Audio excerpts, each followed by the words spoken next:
Johnny Wayne Studio. This ain't worse, not rude, man. Tune in. Do you think that Tom Brady goes into a football game and thinks that he's not going to complete passes and he's going to lose the game?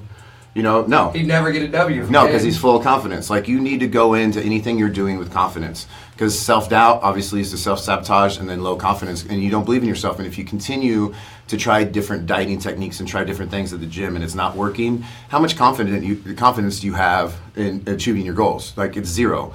So, because I've heard it all the time. You know, I talk about these consultations that I have with clients ever since I've been training, and most of the time, when they sit down at my desk, they have zero confidence in what they can achieve. You know, it's sad, but they've tried all these things that didn't work. So, like, I've tried everything and it doesn't work. Okay, you may not try the right things for your body or stuck with it long enough. And we'll get to some more here in a minute, but. Yeah, and I think that's what a lot of it is like, or they've just never taken that leap of faith and they've written that check that's scary.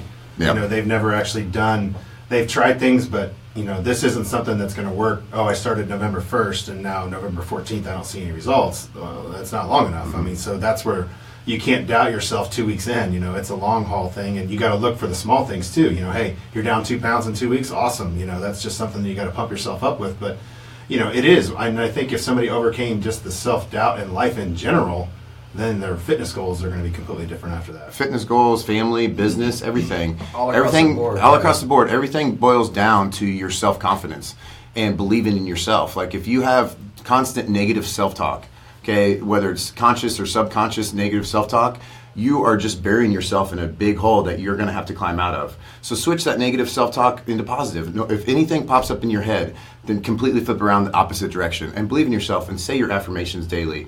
And I guarantee you, your life will start to change in so many different ways, not just in your fitness goals, but with your family, with your business, everything. Yeah, I got that quote for you. This one kind of ties right into it. I told Ryan when he sent the points that we're going to be really nailing today that I've already been kind of in my own little motivational side, been putting out this stuff, and I found a quote that said, "Life's too short to wake up with regrets, so love the people who treat you right, forget about those who don't, believe everything happens for a reason. If you have to take a chance and you get a chance, take it. If it changes your life, let it change your life. Nobody said life would be easy, but I promise you it's going to be worth it." You know, so just make sure that your confidence is high, because you should be confident in yourself. You might not know exactly what you're great at right now. You might be one of those people listening that are trying to find their why for real. I mean, I don't think anybody should ever stop finding their why, because I think we all have more than one why. So when you really nail those down, it's going to give you a direction to shoot for, and then your confidence is going to build over time. It's just like working out. If you keep working out and you stay consistent, you're going to see changes, but you are the one that has to create that change for yourself, you know? Yeah, and if you're in a stretch right now where you're doubting yourself a lot, you got to get out of that, and some of the ways of getting out of that is getting around other people. Getting around those people that make you not feel that way, or doing the things in life that make you not doubt yourself. So, I mean, we've talked about the negative people in your life, but if you're around people that are making you doubt yourself just because of the people you're around, it's time to find some new friends. Or you already have those friends in your life, it's time to go to lunch with them. It's time to go, sit down, smoke a cigar with them. Whatever it takes to get around people that are going to be more positive, that's also going to help you out, change your outlook even on yourself. Just being around those people that are going to be more positive for you in your life. Yeah, it's going to be a chain reaction. You need to start believing in yourself and stop trying to convince other people to believe in you. You know, like, so many people are busy trying to get other people convinced that they're capable of something. Figure it out for yourself. So if you're taking some notes here or whatever, if you guys take notes on our podcast, like, write down. Get a pen if you want to win. Bam. So get a pen out here and, write down, do you believe in yourself? Okay, on a scale from 1 to 10. Okay, do you believe in yourself? And if you guys are below an 8, figure out why. Like, why do you not believe in yourself? What aspect of your life? Because you could be a rock star at business. You could be a badass dad, but you feel like you can't go to the gym and change your body because of some sort of excuse. So figure out where you're the most confident at and figure out why you're the most confident in that area and try to make that go across to all other aspects of your life. And then just, like, play on your strengths and then build up your weaknesses. You guys got anything else on self-doubt? I was just thinking, I just got back from Breckenridge. And the altitude up there, I couldn't breathe. I was thinking about, what if we shot the podcast up in Breckenridge? I wouldn't be able to say like 2 sentences without running out of breath. We'd have to put you in a bubble with oxygen. Give me some oxygen. Jody and Nick and I would be speaking the whole time.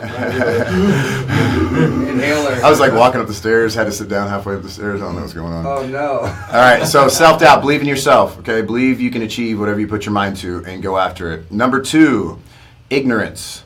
Okay, and we're not calling you idiots. Ignorance is just a lack of knowledge towards something. And really, it's the way you're eating for your body type, the way you're training. You could be completely doing it wrong. Okay, so you could think that you're going to the gym and just murdering it and spending 2 hours in the gym and eating salads, and you think that you should be losing weight, but you're not. Okay, you're following some fad diet that doesn't really work long term. You're not eating the right amount of calories. You're not doing the right amount of cardio for your body type and for your specific goals. So that's just ignorance. You guys just don't know. Because like I said, this is why we do our podcast. There's so much misinformation out there. You read a women's health magazine that says one thing. You read an article online. You got your bro at the gym telling you one thing. You have to really just trial and error and really hone in what's going to work for your body, or you're not going to be able to achieve your goals. So that's one of the huge things holding you back. I think people are just scared. When you're being ignorant about something and you're having that mind battle with your own self and your thoughts, and you let that stuff take over, don't be scared. I saw, I've been reading a lot of quotes lately, but you can't fall until you start climbing. But why would you want to just stay at the ground and be ignorant to the fact that you're not going to get better unless you start getting them knuckles scraped up, getting them knees bruised up, having those battles, because you have to fall forward at some point, and you have to find a way to keep going back up. So don't just not do something because you're scared and you're being naive to the fact that you need to do it for yourself. I mean, what is that thing that makes you flip that switch to where you're like, you know what, I'm tired of being scared? Absolutely. And get with a professional. Get with somebody and get a program, whether it's at your local gym or if it's online or something. Get a program that you can follow, so you're not doing the wrong things. Because we've all been in the gym business for a long time. And seen the same people come in and do the same thing. And like we said in our last podcast, we can't help everybody. Everybody that comes through Aaron's gyms, he can't want to be helped. Yeah, that doesn't really want to be helped. So gain the knowledge, listen to the podcast, and figure out what is going to be your best time spent in the gym. I just did a food cook class last week, a meal prep class, and it went really well. Cooked for about 17 people, taught them how to meal prep. And I told them, because everybody that was at the food prep place are people that come to my gym 6 days a week. I mean, they're gymaholics. And I told them that I'd rather them skip a class to be at home to prep their food, because I asked them how many prep their food on a regular basis. About half of them raised their hand. And I said, I would rather you guys not come to class and get your ass at home and cook in the kitchen. And they all looked at me like they saw a ghost. I'm like, no, it's so much more. Yeah, skip a class, go home and get your food prep, because you can go to the gym and work out as hard as you want, but if you're not putting the right things in your body, then you're screwed. And I just made an example of the last week. I had we had the Halloween party, and I went to the Chiefs game. It was a long weekend. I didn't get my meal prep done. I had to eat out every meal. I mean, I didn't have to, but I didn't have the food ready, and it was a busy week. And just the amount of money I spent, eating out, even though it was like Chipotle and some places like that, I spent $200 on food, just eating meals out, and I felt terrible. And I was all bloated because there was so much sodium. I'm like, I spent more money going out to eat 3 days than I would at Costco for 2 weekends of meal prep my whole week. That's horrible. It's just taking the time to do it. So when you look at a program for somebody, this is my question is, so what percentage do you put importance of what you eat versus getting in the gym and working out versus cardio? So I've been training for 12 years. And until about 6 months ago or a year ago when we started this podcast, it was 80-20. I would tell everybody 80-20. So 80% nutrition, 20% in the gym, which, nutrition is a huge part of it if you really want to achieve your goals. But now what we preached here on the podcast is 33% nutrition, 33% in the gym, and 33% in your mind. Because it's just as important as the other. Just as important. Because if you have self-doubt, and if you're constantly self-sabotaging, then you're never going to get anywhere. If you're going to the gym and working your ass off, but you're not eating the right things, then you're not going to get anywhere. The only thing that probably has the most impact is if you eat healthy all the time and you don't go to the gym, you're still going to be healthy. Mm-hmm. You're still not going to gain weight, or you might still lose a little bit of weight, because there's people that don't work out, but they eat healthy all the time, and they're a healthy individual. Their mind might be jacked up and they may hate the gym, but at least they're healthy because they're putting good things in their body. So I'd say, if you picked one of them, it would probably be nutrition. Right. Typically, when somebody comes up to me and asks me, hey, I've been struggling, I'm not losing any weight, the first question I ask is, what are you eating? What's your rest? What are you eating? And 90% of the time, it's, I eat twice a day, or I eat when I have time. So that's usually one of the hardest thing to overcome for people. I think people, you can get a gym membership, you can show up at classes 6 days a week, but I feel like one of the hardest things for people is the meals. It's just they're so scared to step off the ledge and eat 6 times a day because they think they're going to get fat. And it's just, that's where I think... That's the second week in a row that you've said that about, you made the comment about only eating twice a week. Because I don't know that I've ever really heard that that's a bad thing. Well, it depends on how, the type of food you're eating, because our bodies burn calories 24 hours a day. Okay, so 6 meals a day isn't realistic for everybody. Some people can fit that in. Like you need to, once you get an eating schedule down, and that's what I sit down with clients when I do a meal plan for them, is you have to have an eating schedule that is realistic for your lifestyle.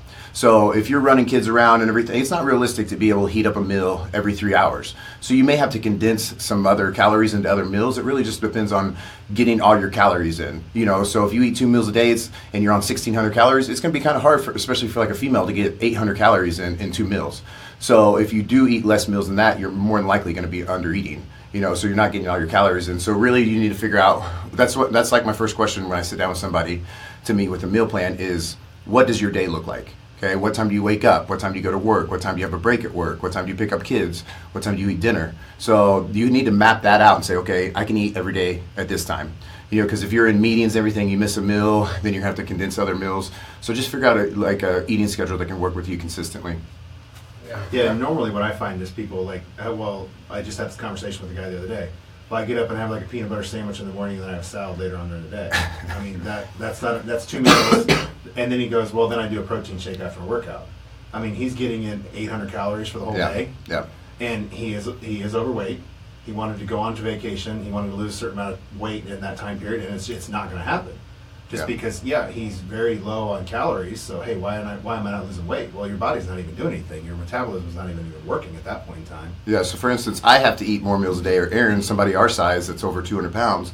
If I eat 3,000 calories a day, for me to eat 3 meals, that would be 3 meals with 1,000 calories in each meal. Which sounds like fun. It sounds like, which if it's pizza, then no problem. But 1,000, 1,000. Your catch game is strong. He's on fire today.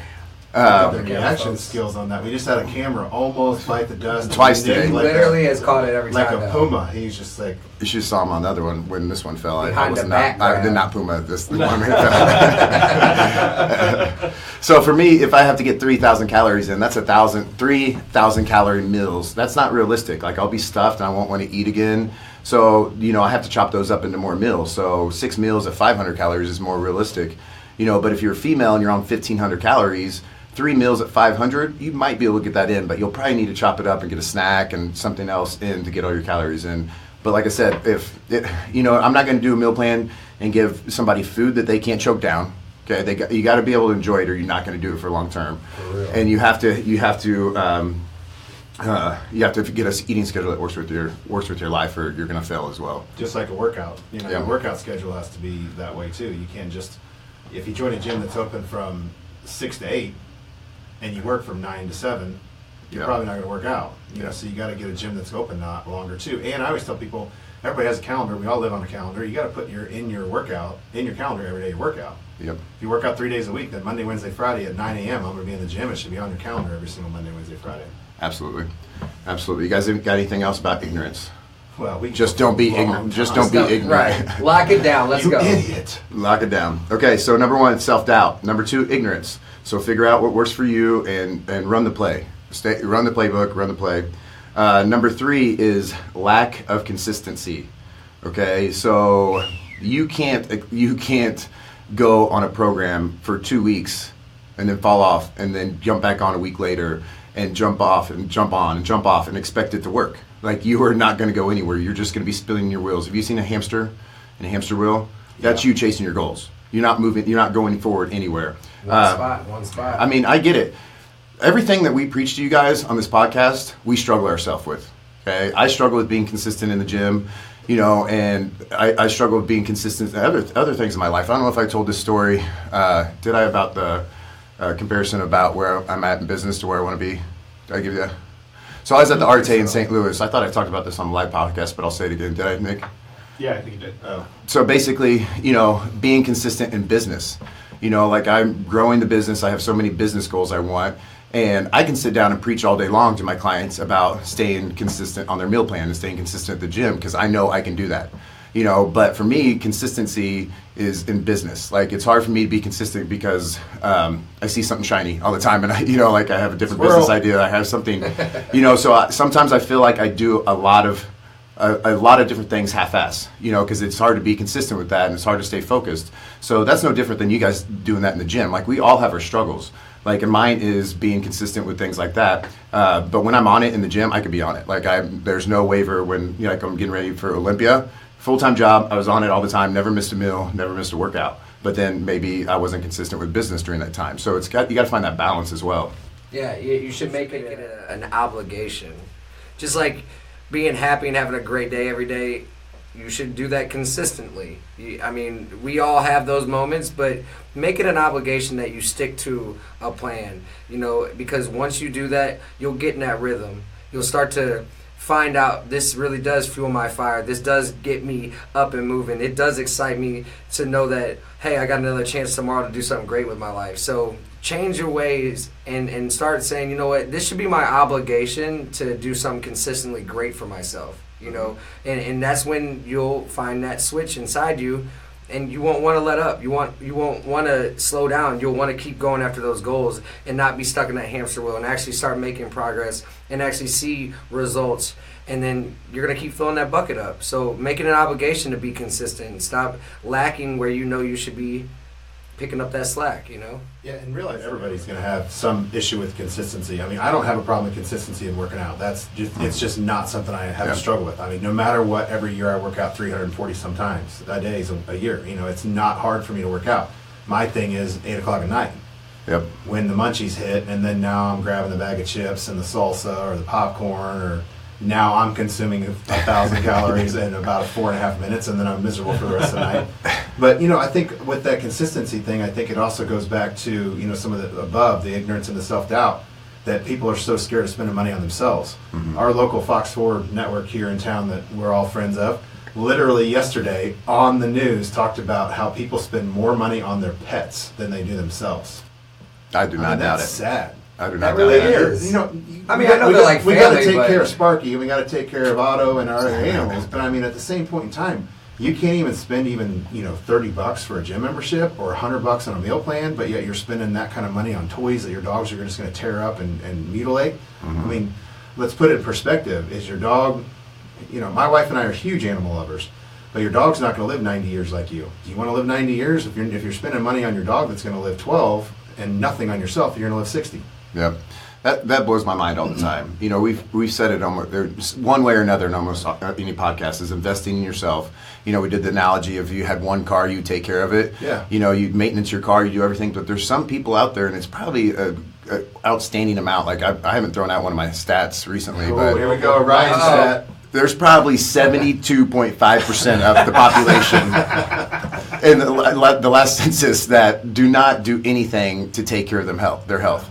They don't do anything. It may be higher than that. I don't know, especially with our obesity rates and what, Nick? Well, 72.5%. This percentage is neither scientific nor mathematical. No, thank you for the disclaimer. Yeah, so we don't get any trouble here. But you got to start investing in yourself, people. Like, spend some money on yourself, and like, there's so many material things. I've said this before. Go through your bank statement and look at everything that you buy that month, you spend money on that's disposable. Okay, or unhealthy for your lifestyle that you would not be doing if you were in the gym regularly and taking care of yourself. Okay, most of it's restaurants and bars, and especially around the holidays. Like, I'm to blame. Like, I told you guys that I spend as much money at 3rd Street Social as I could do training with myself 3 times a week. Like, that's a lot of money. So so make sure you guys are. How do we get? We're on consistency. Yeah. Okay, we got off on consistency, but yeah, you guys need to be consistent in your workouts and form habits. Like, even though you don't want to, you're not going to kill it at the gym because you're having a bad day or you don't feel well, still go to the gym. Get on the treadmill, do 30 minutes because you're forming the habit of going to the gym. Form the habit, be consistent on prepping your meals every single week. Like Aaron said, put it on your calendar. I'm going to work out this day because everybody's schedule is a little bit different. Changes state, week by week, especially if you have kids, business meetings or whatever, travel. Make sure you're putting in your calendar and make the habit of going to the gym consistently and eating healthy. One thing I keep hearing again a lot lately is, I had a client that all of a sudden needed to get in, so boom, I blew off my workout, or I blew off my trainer that day. I don't know. I mean, at what point in time are you? I understand we all got to make money. We all got to meet with our clients. But I guarantee you that client would have met with you another time that week, and you wouldn't have to blow off your workout either with your trainer too. Now, unfortunately, your trainer could have booked somebody else in that hour. Now your trainer made no money for that hour. And what if you didn't even make the sale? Now you missed your workout. You missed your trainer's out of sale because they didn't get to train you. So I mean, that's also something to think about too. I mean, I think we get so wrapped up in what we think is important at the moment, instead of long term as well. Well, that's why we have a cancellation policy at the gym. If you cancel on your trainer within 24 hours, you got to pay for it, because that's the accountability piece. Like, that makes you be there if you know you're going to lose out on $65 if you don't make that workout. Some people are okay with it. They just shit $65 out and they don't care. And then some people are like, okay, well, let's reschedule, or, you know, and it really depends on if you do it regularly. We're usually pretty observant of who's full of shit and who like has actually got a busy life or not feeling good or whatever. So, but be consistent, form habits. You got some, Jody Rue? You look like you got something. Yeah, I was gonna say this. You gotta know, guys, that and ladies, you're your star player. All right, and if you start being consistent on taking care of number one, which is you, that's not being selfish. You know, a lot of people might think that, hey, I'm not consistently taking care of myself or doing this for myself because I don't want people to think that it's all about me. Well, guess what? It starts with you, and when you form these healthy, happy habits, you're going to be able to do your job better. You're going to be better in your relationship. You're going to be better in your walk of life daily. But it has to start with you taking care of number one. And don't feel like you're, being selfish and not really caring about nobody else. Because if you can't care about you, you'll never care about anybody else the right way, So Absolutely. And you guys, you're not alone. Everybody struggles with consistency. We could be sitting here calling ourselves kettle because, like I admitted where I'm inconsistent. I was listening to Ed Milet's podcast. I love Ed Milet. And this dude, he coaches. He's a business coach for athletes. Like, he works with like the top people in the world making the most amount of money. And he's a coach for those people. And he's still his last podcast, he was talking about how he himself struggles with consistency. So that's like the top of the top, guys. Like, you're not alone. You just have to form those healthy habits and make those small victories. And the lack of consistency also like adds on to your self-doubt, because if you're not consistent, you're like, man, I can't do this. I can't stay consistent in the gym. And then that goes to that negative self-talk. So it all kind of snowballs together. It's a chain reaction. So if you can just, everything we go over today, if you can just take small steps in each area, just a little bit in each area, then you're got the wheels in motion heading in the right. You're not on the hamster wheel anymore. You're like on the road. The bus is moving forward. Like, you need to just take small steps. And don't get down on yourself. It's really hard not to get down on yourself. Okay, next thing, unless you guys are done with consistency. Good? We're good. Number four. Hormones. Okay, hormones are other eternal issues such as metabolic damage from crash dieting in the past, unhealthy thyroid, food sensitivities. You could be eating, a ton of food every day that your body just hates and you don't know it. So you have lots of inflammation in your body, which will affect your weight loss and everything. So I would suggest, if you have been doing all the right things, get to a doctor. Get to a doctor, just get your blood work. It's real easy to do, and they can tell you exactly what's going on with you. Your hormones could be all jacked up. You could have an underactive thyroid that's affecting your weight loss. So don't just use the doctor as a scapegoat because you're not going to the gym consistently and you're not eating healthy. You're like, oh, I'm not so analyze how you're doing in the gym and how you're doing with your nutrition, how you're doing with your mindset before you just want to use the doctor as a crutch. Because there could be something wrong with you, but really the doctor might just tell you you're not being consistent. I don't know what you're trying to do. So right, maybe it takes that person to tell you, somebody outside of your normal, seeing them at the gym or at the house, go get another opinion, because knowledge is power, and you got to know your body, and if you feel like something ain't working, tap in. Don't be just Googling everything and asking Google what it is, because it's not gonna get you on the right track. But go somewhere where you trust. Ask a friend of yours, hey, my doctor hasn't been really helping me, or I don't really feel like they're trying to get me on the right path. Sometimes you got to switch up what you're doing. Mm-hmm. Absolutely.